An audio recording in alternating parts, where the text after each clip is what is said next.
Donc Jean-Marie de Bourquenay, je suis pasteur et théologien, donc pasteur de l'Église protestante unie de France.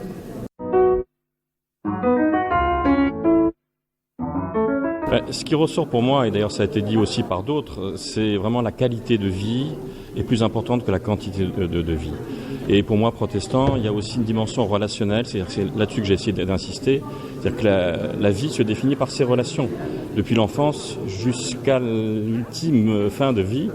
Et il faut, je crois, privilégier dans ces instants de fin de vie, dans ces périodes de fin de vie, la qualité de la vie, l'intensité de la vie à chaque instant, même si la vie est réduite, même si elle est ultra simplifiée. Mais quand il y a encore un soupçon de quelque chose à vivre, il faut le vivre le plus intensément possible. Et c'est pour ça que les soins palliatifs dont nous avons parlé aujourd'hui sont évidemment quelque chose qu'il faut développer, qu'il faut faire mieux connaître, parce que c'est quelque chose d'essentiel.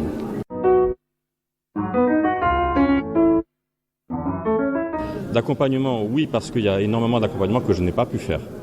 C'est-à-dire qu'on ne pouvait pas aller à l'hôpital, mais comme malheureusement aussi les familles ne pouvaient pas y aller. C'est ça qui a été atroce. Donc je suis par exemple en ce moment en train de faire des cultes qu'on appelle nous d'action de grâce. Il y a comme des enterrements, mais sauf que la personne est morte il y a 6 mois. Parce qu'il faut aussi travailler sur le deuil, et il y a aussi l'après. Mais nous avons modifié parce que nous avons essayé, dans la mesure du possible, quand la personne surtout était consciente et pouvait parler, de faire des accompagnements par téléphone.